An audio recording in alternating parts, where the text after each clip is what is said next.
റോഡും പാലവും തുടങ്ങി അടിസ്ഥാന സൗകര്യങ്ങൾ വന്നതോടെ കടമക്കുടിയിലേക്ക് എത്താൻ ഇപ്പോൾ പഴയ പോലുള്ള ബുദ്ധിമുട്ടുകളൊന്നും തന്നെയില്ല. വാട്ടർ മെട്രോ കൂടി എത്തുന്നതോടെ നിലവിലുള്ള യാത്രാക്ലേശങ്ങൾക്ക് കൂടി പരിഹാരമാകും. കൊച്ചി നഗരത്തിൽ നിന്ന് 8 കിലോമീറ്റർ മാത്രം അകലെയാണ് കടമക്കുടി. 14 ദ്വീപുകൾ ഒത്തുചേർന്നതാണ് വാണിജ്യ നഗരത്തിന് നടുക്ക് പ്രകൃതി അണിച്ചൊരുക്കിയ ഈ മനോഹര ദ്വീപ സമൂഹം. 4 വശങ്ങളും വെള്ളത്താൽ ചുറ്റപ്പെട്ടതായതിനാൽ പുറം ലോകവുമായി ബന്ധപ്പെടാനായി ബോട്ടുകളും വഞ്ചികളും ഉപയോഗിച്ചിരുന്ന സ്ഥലത്തേക്ക് റോഡും പാലവും അടക്കമുള്ള സൗകര്യങ്ങൾ വന്നതോടെ നാടിന്റെ സ്ഥിതി മാറി. വാട്ടർ മെട്രോ സൗകര്യം കൂടി വരുന്നതോടെ കടമക്കുടിക്ക് മുൻപിൽ വികസനത്തിന്റെ പുതിയ വാതായനങ്ങൾ തുറക്കും. വിനോദസഞ്ചാര സാധ്യതകൾ വർദ്ധിക്കും. വൈപ്പിൻ നിയോജക മണ്ഡലത്തിലെ വാട്ടർ മെട്രോ പദ്ധതിയിൽ ഉൾപ്പെടുത്തിയിട്ടുള്ള 14 ടെർമിനലുകളിൽ കടമക്കുടി, പാലിയംതുരുത്ത് ടെർമിനലുകളുടെ നിർമ്മാണം ഇപ്പോൾ അന്തിമഘട്ടത്തിലാണ്.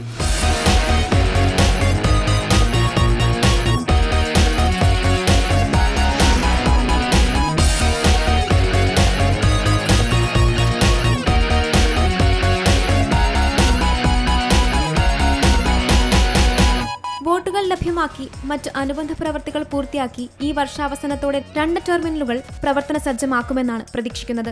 നിലവിൽ വൈപ്പിൻ, ബോൾഗാട്ടി, മുളവുകാട് നോർത്ത് എന്നീ ടെർമിനലുകളുടെ പ്രവർത്തനം ആരംഭിച്ചിട്ടുണ്ട്. മുളവുകാട് പഞ്ചായത്ത്, പൊന്നാരിമംഗലം, ചെന്നൂർ, കോതാട്, പിഴല, തുണ്ടത്തുംകടവ്, ചരിയംതുരുത്ത്, മൂലമ്പിള്ളി എന്നീ ടെർമിനലുകൾക്കായുള്ള സ്ഥലമേറ്റെടുക്കൽ നടപടികൾ പൂർത്തിയാക്കുകയും ടെൻഡർ ചെയ്യുന്നതിനുള്ള നടപടികൾ സ്വീകരിച്ചു വരികയുമാണ്. 2023 ഏപ്രിൽ 25-ന് പ്രവർത്തനം ആരംഭിച്ച വാട്ടർ മെട്രോ നിലവിൽ high court, Fort Kochi, Vypin, South Chittoor, Cheranalloor, Eloor, Vyttila, Kakkanad എന്നീ ടെർമിനലുകളിലാണ് 19 ബോട്ടുകളുമായി ഇപ്പോൾ സർവീസ് നടത്തുന്നത്. ഇതിൽ ഏറ്റവും കൂടുതൽ യാത്രക്കാർ ഹൈക്കോർട്ട്, ഫോർട്ട് കൊച്ചി റൂട്ടിലാണ്. കടമക്കുടിയുടെ കായൽ ഭംഗി ആസ്വദിക്കുവാനും ഞണ്ടും ചെമ്മീനും കായൽ മത്സ്യങ്ങളും ഉൾപ്പെടെ രുചികരമായ കായൽ വിഭവങ്ങൾ രുചിച്ചറിയാനും പക്ഷി നിരീക്ഷണത്തിനുമൊക്കെയായി വിദേശികളും സ്വദേശികളും ആയിട്ടുള്ള നിരവധി ആളുകളാണ് ദിനംപ്രതി കടമക്കുടിയിലേക്ക് എത്തുന്നത്.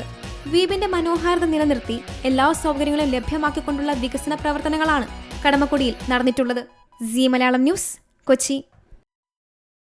ഏറ്റവും പുതിയ വാർത്തകളും വിശേഷങ്ങളും വിരൽത്തുമ്പിലറിയാൻ സീ മലയാളം ന്യൂസ് എല്ലാ ഡിജിറ്റൽ പ്ലാറ്റ്ഫോമുകളിലും ലഭ്യം.